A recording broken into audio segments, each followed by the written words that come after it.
quelles sont les sociétés savantes ou encore les recommandations qu'on suit en oncologie?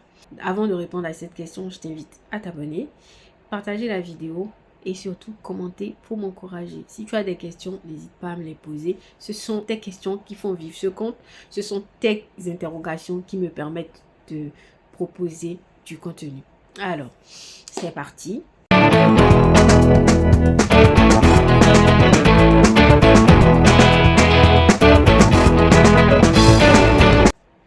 Donc, les recommandations en oncologie se basent sur deux grandes sociétés savantes, celle européenne et celle américaine. Donc, vous convenez avec moi que globalement, tout l'Europe suit les recommandations européennes et tous les pays, j'ai envie de dire d'Afrique, suivent quand même les recommandations européenne parce que le Maroc n'a pas été colonisé, c'est un royaume. Mais n'empêche, quand j'y étais, on suivait quand même les recommandations européennes. Pourquoi? Ne me demandez pas. Voilà, c'est comme ça. Mais je pense qu'il y a aussi du fait que la population, par rapport aux études, ça se rapproche le plus. Mais dites-vous que au Maroc, il y a aussi des études en interne qui sont faites par rapport à la population parce qu'il y a beaucoup de choses qui varient d'une population à l'autre, d'un peuple à l'autre. Donc, il y a des paramètres à réajuster. Et oui, le Maroc est vraiment très dynamique à ce niveau-là. Ils font des études à leur niveau pour réajuster certaines recommandations, pour les adapter à la population maghrébine, si vous voulez. Donc, voilà un peu. Donc, les recommandations, il y a la société américaine qui s'appelle l'ASCO, c'est American Society Clinical of Oncology. Donc, ASCO, c'est cette société qui est l'américaine.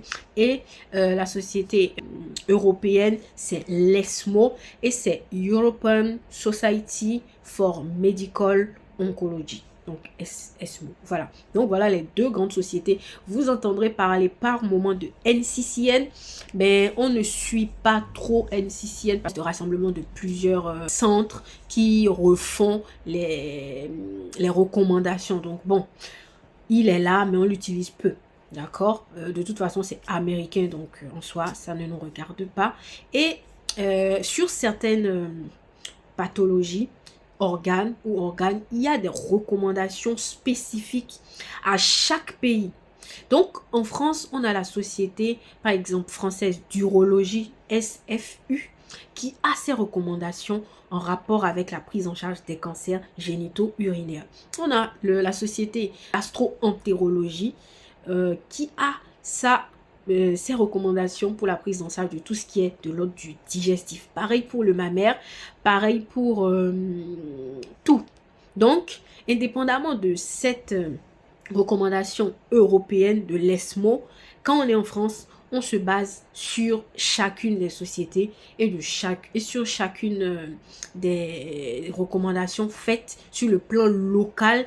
Et surtout, il y a des recommandations qui, même si elles ont été faites sur le plan international, l'AMM, l'autorisation de mise sur le marché, n'est pas validée dans le pays en question, même si c'est quelque chose qui est recommandé. Il n'y a pas l'AMM qui a été validé dans notre pays, donc c'est pas une molécule qu'on puisse utiliser.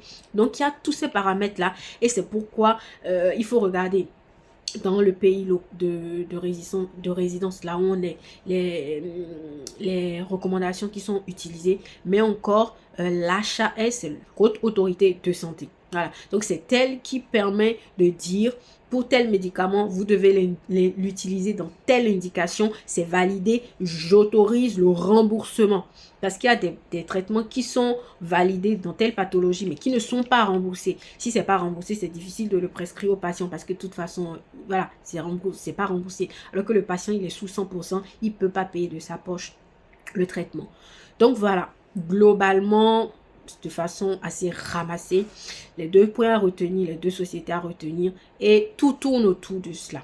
Tout tourne autour de ces deux sociétés savantes. J'espère que le contenu t'a plu. Tu as pu avoir plus d'informations concernant les réflexions que tu te fais. N'hésite pas. Si vous avez des questions, écrivez-moi inbox. Je propose dans la mesure du possible des appels, ok, dessus des plages de 30 minutes au minimum, pendant lesquelles vous pouvez poser vos questions, toutes les questions que vous avez de réflexion, d'interrogation, vous préparez un voyage, vous voulez en savoir plus, voilà.